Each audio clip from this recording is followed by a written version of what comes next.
నమస్తే అండి, నేను లలిత. వెల్కమ్ టు ట్రేడ్ విత్ లలిత. ఈరోజు నాకు చాలా హ్యాపీగా ఉంది, ఎందుకంటే ఈ రోజుకి నేను ఇప్పుడు వీడియో చేసే టైం వరకు 521 సబ్స్క్రైబర్స్ అయ్యారు. చాలా హ్యాపీగా ఉంది. మీ అందరు చాలా సపోర్ట్ చేస్తున్నారు. మీ సపోర్ట్ ఎప్పుడూ ఇంతే ఉండాలి. నాకు రెగ్యులర్గా మన ఛానల్ని ఫాలో అవ్వండి. ఓకే, నిన్న మనం basics stock market basics start చేద్దాం అనుకున్నాం కదా. ఓకే, ఈ రోజు నుండి మనం బేసిక్స్ స్టార్ట్ చేద్దాం. ఓకే, సీజన్ 1 మనకి 3 సీజన్స్ ఉన్నాయి కదా.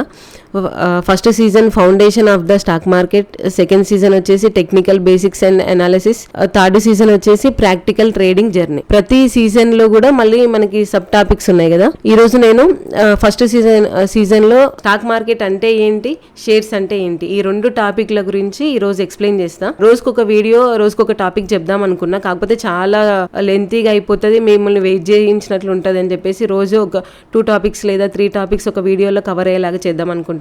ఫస్ట్ స్టాక్ మార్కెట్ అంటే ఏంది, దాని గురించి చూద్దాం. ఫస్ట్ మనం స్టాక్ మార్కెట్ అంటే ఏంటో చూద్దాం ఇప్పుడు. ఓకేనా, స్టాక్ మార్కెట్ అంటే ఏం లేదండి. స్టాక్ మార్కెట్ అంటే ఒక సిస్టమ్ లేదా ప్లేస్. ఇది ఫిజికల్ గా ఉండదు, డిజిటల్ ప్లాట్ఫామ్ అన్నమాట ఇది. ఓకేనా, దీన్ని మనం ఫోన్ లో కూడా ట్రేడ్ చేసుకోవచ్చు. ఇక్కడ కంపెనీస్ వాళ్ళ షేర్స్ ని సెల్ చేస్తుంటారు, అంటే అమ్మేస్తుంటారు అనమాట. పబ్లిక్ కి అమ్మేస్తుంటారు. మనం షేర్స్ ని కొనొచ్చు అనమాట అక్కడ. ఫర్ ఎగ్జాంపుల్, మనం ఒక మార్కెట్కి వెళ్ళామనుకోండి, అక్కడ కేజీ మిర్చి 1 కేజీ మిర్చి 20 రూపీస్ అన్నారు అనుకోండి. 20 రూపీస్ 1 కేజీ మిర్చి మనం కొనాలంటే కొనొచ్చు, లేదంటే లేదు. అది మన ఇంట్రెస్ట్. స్టాక్ మార్కెట్ కూడా అలాగే ఒక బయ్యింగ్ అండ్ సెల్లింగ్ ప్లేస్ అనమాట. అక్కడ బయ్యర్స్ ఉంటారు, సెల్లర్స్ ఉంటారు. మీకు ఇక్కడ ఒక డౌట్ రావచ్చు, అంటే కంపెనీస్ షేర్స్ ని ఎందుకు అమ్ముతాయని డౌట్ రావచ్చు.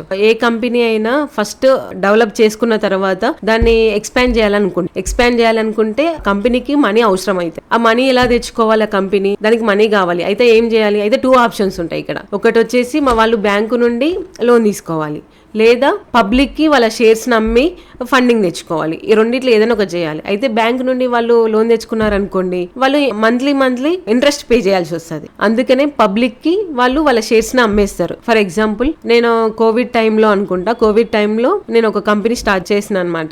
మోమో పీరియడ్ ప్యాంటీస్ అనే కంపెనీ స్టార్ట్. ప్రెసెంట్ ఇప్పుడు అది లేదు, క్లోజ్ అయిపోయింది. అయితే అది ఉందని అనుకుందాం. ఇప్పుడు అది ఫుల్ గ్రోత్ ఉంది. ఓకేనా, నాకు చాలా సక్సెస్ వచ్చింది, మంచి పేరు వచ్చింది, మంచి సక్సెస్ అయింది కంపెనీ. ఓకేనా, నాకు అప్పుడు ఆ టైంలో ఏమనిపిస్తుంది అంటే ఇంకా వేరే సిటీస్ లో బ్రాంచెస్ పెట్టాలి అనిపిస్తుంది. నేను ఇప్పుడు ప్రెసెంట్ నేను ఉన్నది తెలంగాణ కాబట్టి నాకు ఆల్ ఓవర్ ఇండియా మొత్తం కంపెనీని ఎక్స్పాండ్ చేయాలి అనిపిస్తుంది. ఓకేనా, అప్పుడు నేనేం చేస్తా, నా కంపెనీకి ఏం అవసరం అవుతుంది? అప్పుడు మనీ అవసరం అవుతుంది. మనీ ఎక్కడి నుండి వస్తే నాకు? అయితే బ్యాంక్ నుండి, లేదంటే నా షేర్స్ అమ్ముకోవాలి. బ్యాంక్ నుండి నేనైతే తెచ్చుకోను, ఎందుకంటే నేను ప్రతి నెల ఇంట్రెస్ట్ పే చేయాలి. అదే అప్పుడు నేనేం చేస్తానంటే, నా దగ్గర ఒక 1000 షేర్స్ ఉన్నాయి అనుకోండి. 1000 షేర్స్ లో నేను ఒక 100 షేర్స్ అమ్మేస్తాను. ఎవరికి? పబ్లిక్ అమ్మేస్తాను. ఓకేనా, అప్పుడు పబ్లిక్ ఏమవుతారంటే కంపెనీలో ఒక చిన్న పార్ట్నర్ అవుతారనమాట. నా కంపెనీ గ్రోత్ వస్తే వాళ్ళకి ప్రాఫిట్ వస్తుంది, నా కంపెనీ లాస్ అవుతే వాళ్ళు లాస్ అవుతారనమాట. ఫర్ ఎగ్జాంపుల్, మీరు ఒక 100 రూపీస్ దగ్గర ఉన్నప్పుడు నా షేరే కొన్నారనుకోండి, అది 130కి పోయింది అనుకోండి, అక్కడ మీకు ప్రాఫిట్ ఎంత? 30 రూపీస్ వస్తుంది. అదే 100 రూపీస్ నుండి 30 రూపీస్ పడిపోయింది అనుకోండి,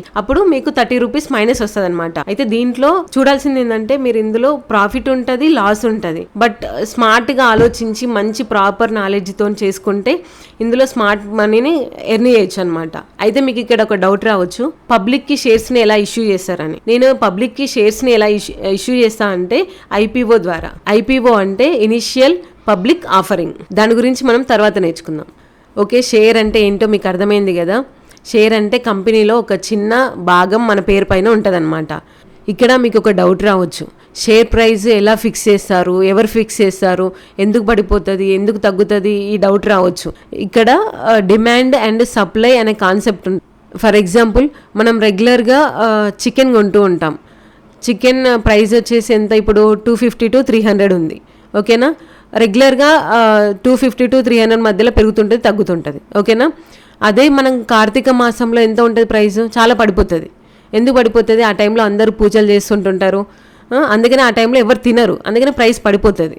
అయితే స్టాక్ మార్కెట్లో లాభాలు ఉంటాయి, నష్టాలు ఉంటాయి, రిస్క్ ఉంటుంది, రివార్డ్ ఉంటుంది.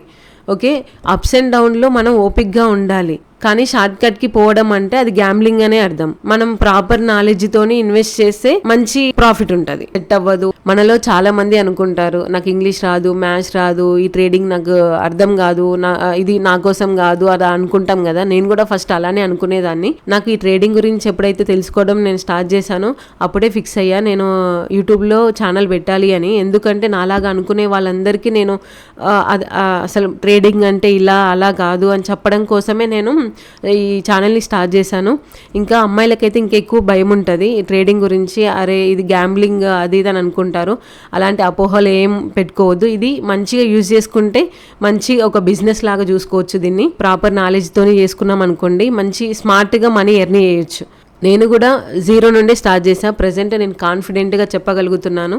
మీకు తెలుస్తుంది, నేను చేసే ప్రతి వీడియో మీ ముందు తీసుకొచ్చి పెట్టాను. స్టాక్ మార్కెట్లో చాలా మంది ప్లేయర్స్ ఉంటారు. అందులో రిటైల్ ఇన్వెస్టర్స్ ఉంటారు, లాంగ్ టర్మ్ ప్లేయర్స్ ఉంటారు, షార్ట్ టర్మ్ ప్లేయర్స్ ఉంటారు. మీరు దేనికి సెట్ అవుతారో మీరు చూసుకోవాలి ఫస్ట్. అంటే మీ దగ్గర ఒక 10 lakhs ఉన్నాయి అనుకోండి. 10 lakhs ఉంటే మీరు ఇన్వెస్ట్ చేద్దాం అనుకుంటున్నారా, లేదా మీకు టైం ఉందా లేదా ట్రేడ్ చేయడానికి? మీరు నా దగ్గర టైం లేదు, నాకు వేరే జాబ్ ఉంది అనుకున్నప్పుడు మీరు ఇన్వెస్ట్ చేయొచ్చు, లాంగ్ టర్మ్కి ఇన్వెస్ట్ చేయొచ్చు.